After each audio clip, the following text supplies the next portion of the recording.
Hello, Wizzley and YouTube. I'm here with Eva Mozes Kor, who was a survivor of Auschwitz. Thank you for joining us today, Eva. Good morning, good afternoon. Right, the people on Wizzley will have already read a little bit about your childhood and what happened to you in Auschwitz. For the benefit of those who are finding you here on YouTube, would you mind summarising what happened? Summarizing, Yeah. 69 years ago, it was a very, very quiet day after months and months of heavy fighting, and we thought this would be the day we would be free. But of course, we had no idea what that meant or how it would happen. So it was about 4 p.m. in the afternoon when a woman ran into the barrack, yelling at the top of her voice, "We are free! We are free! We are free!" So that was wonderful, but I didn't see anything. So we went outside and downstairs from the two-story buildings in Auschwitz I, and I stood there maybe 30 minutes because I couldn't see anything. It was snowing heavily and it was a complete whiteout. When at a distance I could see lots of people. They were all wrapped in white camouflage raincoats and they were smiling from ear to ear. And the most important thing it was to me that they didn't look like the Nazis. We ran up to them, they gave us chocolate, cookies, and hugs. And this was my first taste of freedom. I've got goosebumps. You were 11 years old at this point, weren't you? No, I was not 11 yet. 4 days later, I turned 11. Of course. So I'm going to be 80 4 days from now. Oh, happy birthday in advance. Thank you. And so you left Auschwitz at this point. No. Did not. What I want to explain for young people to understand it, how children function.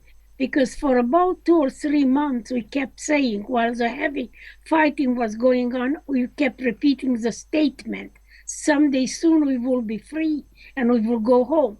Well, now we were free, and Miriam and I gathered our few belongings, and we were heading out of the barrack. We are going home, and everybody was laughing at us. He said, where are you going to go? I said, we're going home. We are free. What else do we have to do? So we found out that that didn't quite happen. We were in Auschwitz for a few more days. They registered us, and then they took us to Katowice. Katowice is about an hour, the same distance from Auschwitz as Krakow is, and they put us there in an orphanage. And we were going to wait until the end of the war, and then we were told that we were going to go on to Palestine. But I wanted to go home since Miriam and I were the youngest in our family, and if we survived, we hoped really, and we thought somebody else had to. But unfortunately, when we did get home, October of 1945, no one else survived. That must have been absolutely terrifying for you. It was probably one of the hardest memories that I have after liberation because I was so looking forward to at least, I was thinking that my mother, who was only 38, my oldest sister was 14, by that time should have been 15, that if we, the 10-year-old survived, a 14-year-old, and she was taller, much taller than we were, but that did not happen. So we didn't really know how to pick up the pieces of our lives because people often ask me, when did your life become normal? And I said, it was never normal again. There was one problem or one challenge or one hardship after the other. We lived in Romania under communist regime, and that wasn't, we didn't have enough food, and freedom was still just a dream. So it went on and on until we arrived in Israel when I was 16 years old in 1950. And that is when I finally slept without any fear of persecution. But then we were there in an agricultural school with many other children who were orphaned, except when I was drafted into the Israeli army when I was 18 in 1952.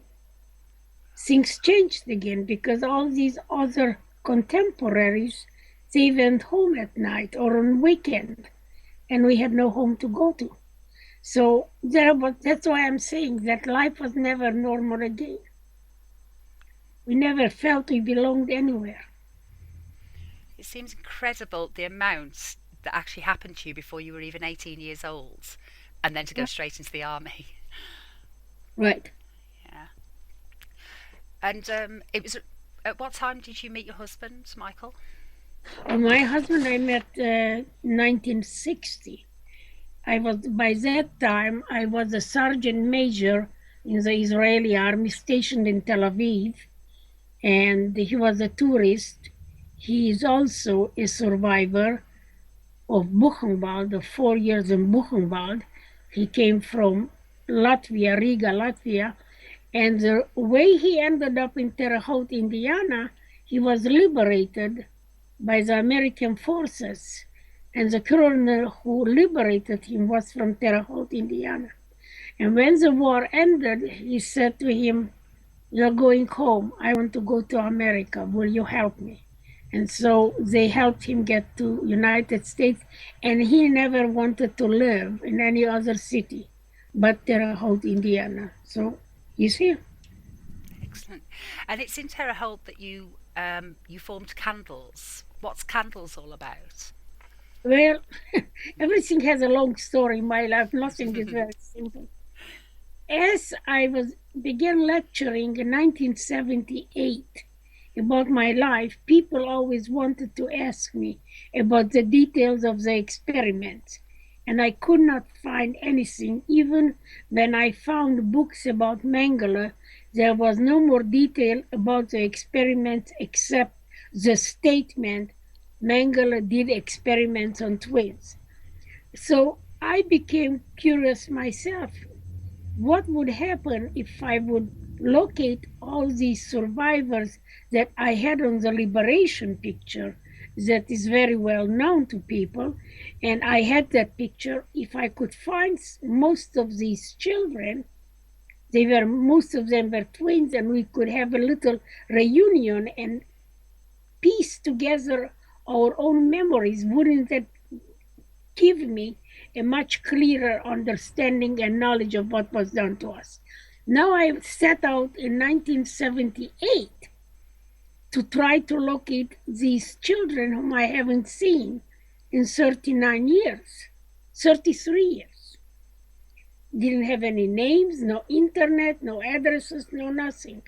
And that took me 6 years until 1984, when I decided that I was sending all these requests to the media for information, for helping me publicize the effort in trying to find these twins, and that nobody was listening to me. So I thought maybe if I made myself president of an organization, they would pay more attention to me. You've always been very resourceful. Yeah, I had to be. And so that is the reason I founded C.A.N.D.L.E.S. And C.A.N.D.L.E.S, very simply, if people will write it down vertically, the letter C stands for children, A for Auschwitz, N for Nazi, D for deadly, L for lab or laboratory, E for experiments, and S for survivors. So children of Auschwitz, Nazi, deadly lab experiment survivors. And I founded that in 84. It's registered in the state of Indiana. And with the help of my sister, who I named immediately vice president for Israeli survivors, I founded the organization in March, and within 3 to 4 weeks, we located 80 survivors living in 10 countries and 4 continents. And then with the help of the media, the media was interested in publicizing our efforts, we located another 42. So a total of 122 surviving individuals of the Mengele experiment, of the 200 individuals that survived the camp. Wow, well done.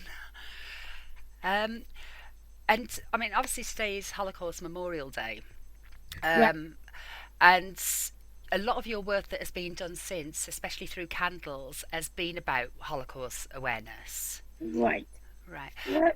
Well, people often ask me, why talk about the Holocaust and why is it important to teach it? Yes. In my opinion, Holocaust education deals with human relations, how I relate to other people, how we treat one another, and how we treat people who are different from us. Because we always like people who think like we think, look like we do.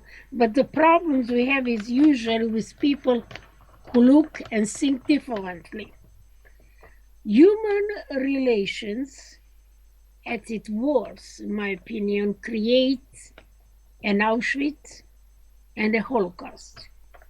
Now let's see if we related to one another better. At its best, what could it do? It propels people to work together to eliminate hatred, eliminate prejudice, and create a world filled with happier people, happier communities, and a world, in my opinion, promote a world filled with hope, caring, mutual respect, fairness, forgiveness, and love. And it always starts, in my opinion, with the leaders. And if I could have the attention of the leaders of the world, I would very much like them to go and have their peace conferences, not in some plush hotel, but have their peace conferences in Auschwitz, near the selection platform, where the worst things happen to human beings. In plush hotels, everybody goes back to their own corner. Now, I want to just mention that the Israeli Knesset or parliament is in Auschwitz today and observing 69 years to the liberation of the camp. They do have an important message, also a political agenda, but in this case, the political agenda fits the message that if 69 years ago or before that, there would have been a state of Israel, the Holocaust would not have been possible. And that is true. I consider, and I didn't want to make it into a political speech, but the truth is that I consider the existence of Israel my life insurance and my children's life insurance. Because the world is filled with people who still want to divide us against one another. So I would like to go back to my statement about why is Holocaust education and talking about what happened important. I also want to make an important statement that I teach forgiveness. And why do I teach forgiveness? I advocate it and I have forgiven the Nazis. It's a complicated issue for most people to understand, but often people, particularly Jewish people, are very angry with me and they say, how can you forgive? And I said, well, that is, I am doing forgiveness is an act of self-healing, an act of self-liberation, and an act of self-empowerment. Some people tell me that according to Jewish heritage, the perpetrator must ask for forgiveness and show that they are repenting. And I said, well, that's a very strange statement. It's an idea that brings into my mind the following image. Would Mengele and Hitler repent and ask for forgiveness? That's absurd. They will never do that. Would never do it even if they were alive. And if they do not do it, that what does it mean for me? Am I then condemned to live with the pain that they imposed upon me? I say absolutely not. I refuse to be a victim. So I forgive them because forgiveness, number one, is a gift I give myself. And second, it's the best revenge because they no longer have power over my life. Excellent. I've heard you say this before, and each time you say it, I'm so thrilled by the way that you've just taken back your own destiny and not left it in the hands of Mengele. But I also, from that perspective, I get enormous number of calls and emails and letters from people who have been harmed by life, child abuse, child neglect, even molestation. And they said, where do I go with that? And I said, don't wait for anybody to say I'm sorry, because now you're giving them power over your life. You don't need them. You can take your power back, and you have that human right. I wish United Nations would declare that every person has the human right to be free of the pain and burden that life, society, other people impose on them, because they have that human right. So that is, and I also often hear many leaders in the world say we would like world peace. How do we find world peace? Well, if I could get their attention, I would tell them try teaching forgiveness.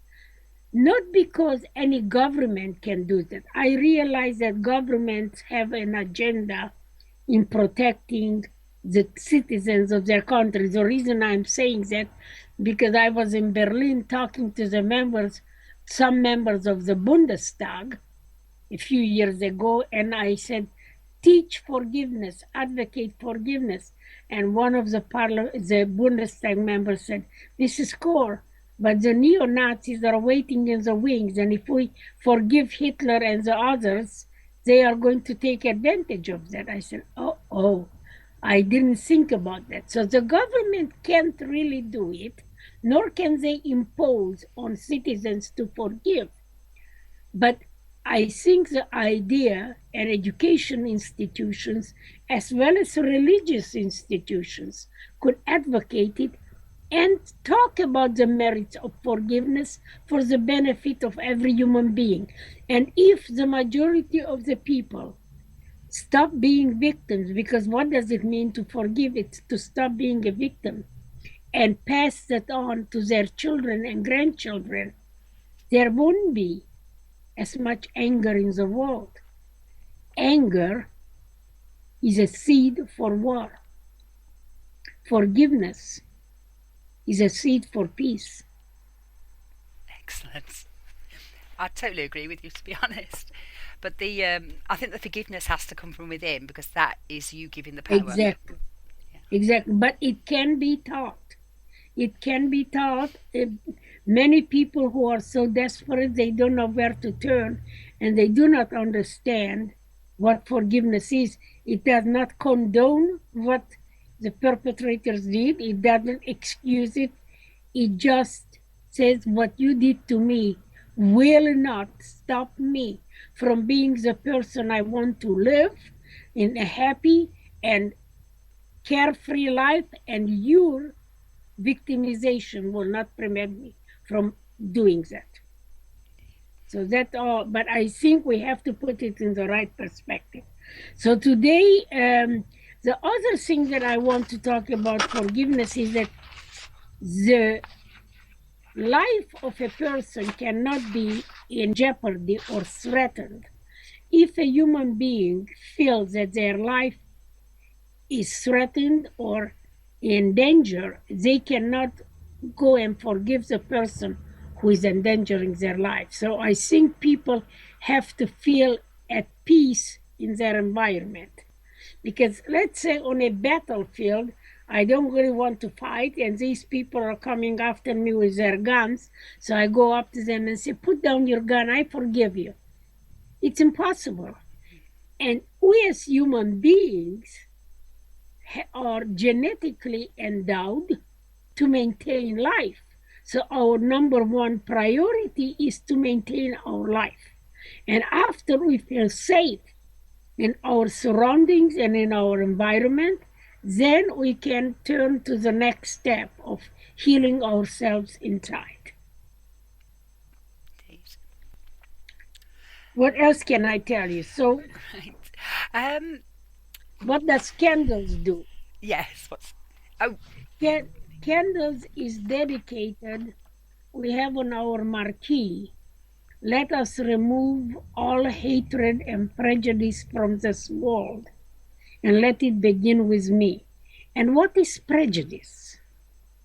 I have done a lot of research for my own understanding. In my opinion, prejudice is a cancer of the human soul. It will destroy the people and the societies that permit it and practice it. And we can look through human history at any time to see any society that was involved with advocating and practicing hatred, they ultimately were destroyed. The only problem that in the process they hurt and destroyed many other people. But I think if we stop it at its infancy and we are aware of it, because we are not born learning how to be fair. Prejudice is passed on with the cookie and the milk that mothers give to their children. We learn it at home, we learn it in our environment, and we all, as children, want to feel smarter, better, nicer, better looking than anybody else. So basically, children innately learn to be prejudiced because so and so I don't like, then I am better. And that is the whole idea in prejudice. But I think that parents can do a great deal in helping children understand. One of my first books that I have written, and for children, unfortunately, I haven't written any other books, is Little Eva and Miriam in first grade, because I was in first grade when my classmates, who were village kids, spit on us, beat us up, and when I went to complain to the teacher punished us. Now we can see prejudice that is practiced by the government. But it starts actually with every person. So if a child, for instance, in that book, I describe my experiences in first grade, and then we have questions and answers for the teachers and the parents when they read the book. And the question is one of them, why were the other children so mean to the twins? And most kids would say, because we were Jewish. And then I asked them, what if we were black? Or what if we were Japanese? We were different, and that is always the issue. When somebody is different from the rest of the people, it attracts attention and at times fear, and trying to dismiss that. Parents say, well, they are not as good as you are. And so I ask children, have you ever been mean to somebody else? They say, yes. How did it make you feel? Sometimes it makes them feel superior, but what they really should do, and the parents, this is where the role of the parents is, to address these questions And I tell children, look in the mirror. And when there you're in the mirror, looking at yourself, and there is no little friend around, tell yourself, I am so proud I beat so and so up. You cannot do it because there is not, it doesn't really make you feel good to be mean to somebody else. So I want them to be able to understand that being mean is not what they should be doing, because ultimately it's not going to make them feel proud. But if you could walk away from it, or if you could help a child who is being bullied and stand up in a classroom setting, a, a young student in being bullied, what I advise the other students who are not the bullies, stand with the child who is being victimized and say to the bully, you cannot do that. We are his friends and we are standing with him. We can always do something as simple a fact as standing with somebody who is being attacked. So this is what I want to, and the museum is dedicated to the elimination of prejudice. Prejudice is the root where Hitler got his power, and he practiced it, and then he passed laws, and the citizens of Germany supported him. And the other underlying reason that we need to understand what made it possible for Hitler to rise to power was the Great Depression, the very bad economy, where people were traumatized. They didn't have jobs, they didn't have much food or sometimes any, and society was hurting. People were hurting, and there was not much help for them. And Hitler promised them help. So, number one issue that helped Hitler rise to power, and we should understand it, and that is true for all genocides, bad economies are the seed for genocide. Number two, if the leaders of the world pin one group against the other, practicing scapegoating or prejudice, that is a sure formula for great problems in that society. I'm forever having people tell me that the Holocaust could never happen again. And I look at the world around me, and what you're saying describes the world around me.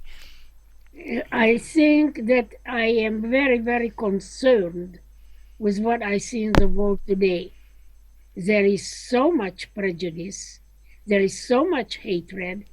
And the third thing that we should all learn from the Holocaust is we cannot appease terrorists. The key word is terrorist. Terrorist has no respect for human life. They have a political agenda and they will do anything.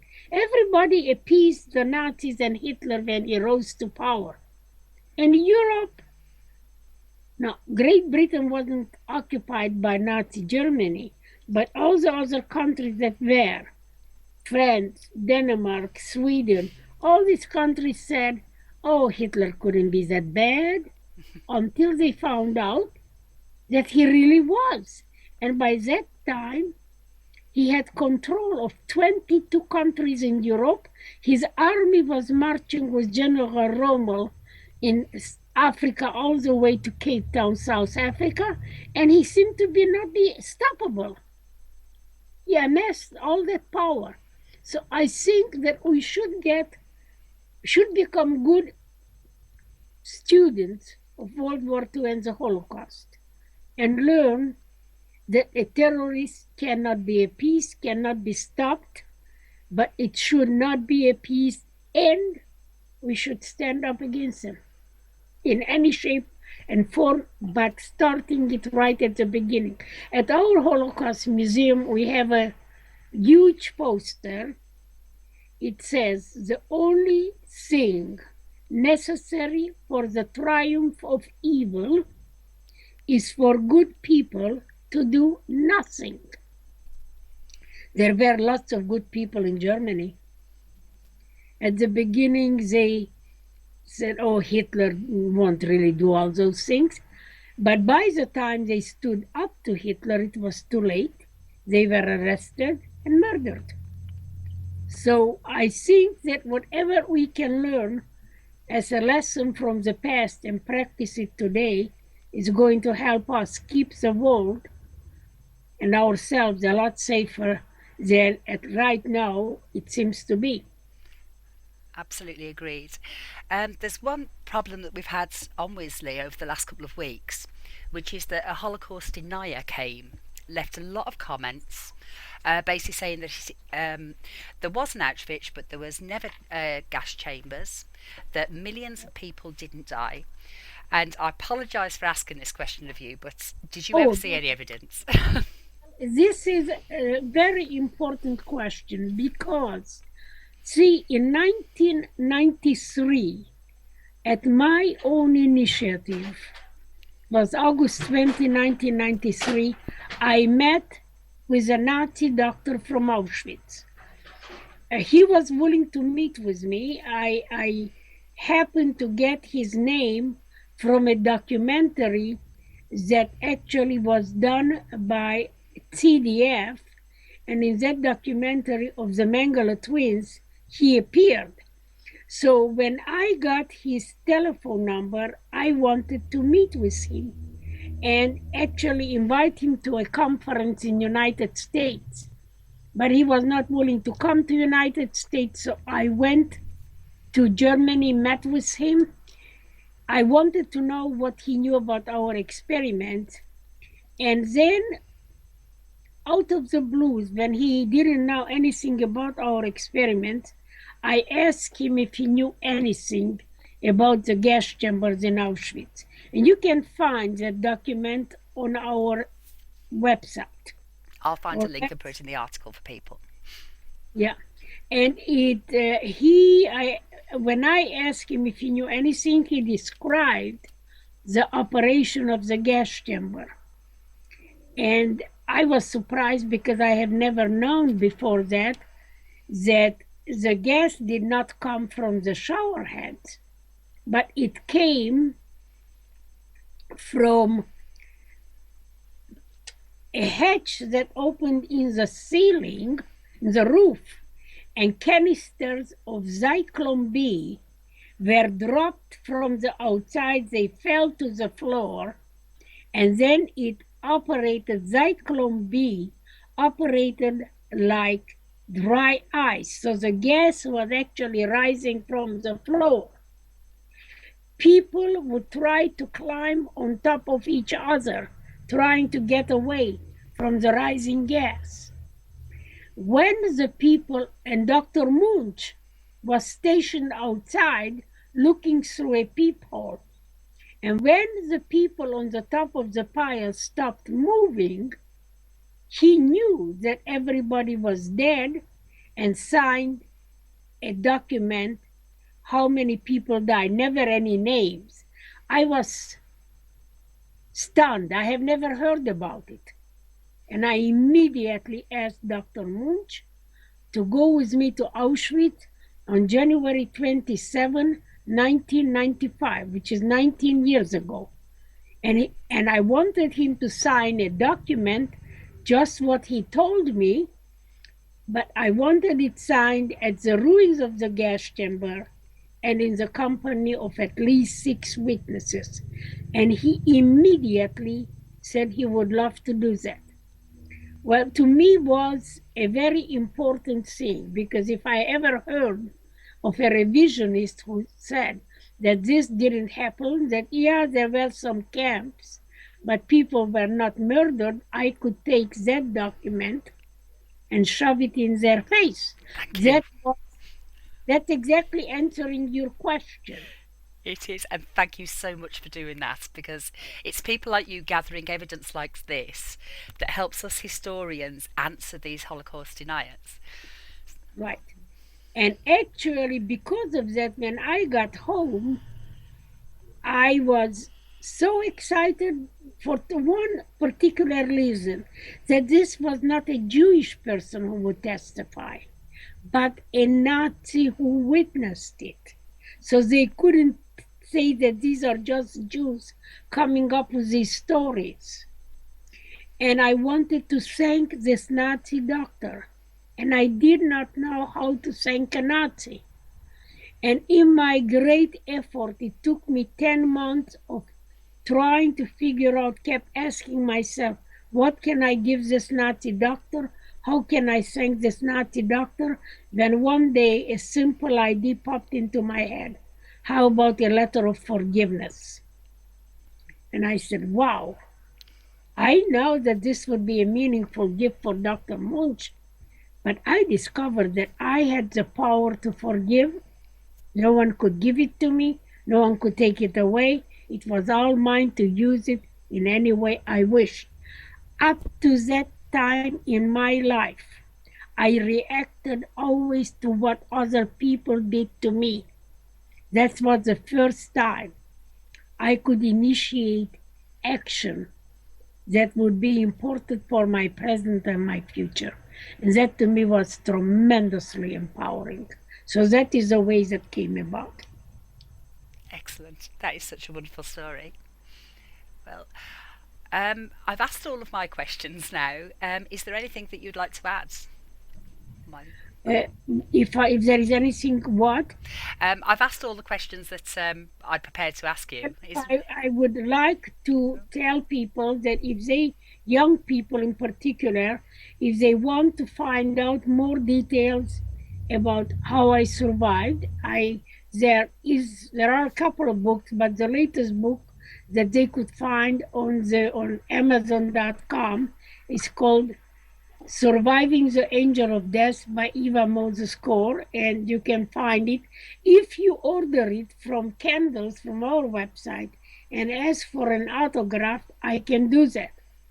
I also, if anybody just wants to support the museum is very, very involved in education, and I would say that the best way to change the world is through education. I do think that there is hope for it because there are a lot of people interested in learning. And I want to share with you something that it's to me. In 1985 was the 40th anniversary to the liberation of Auschwitz.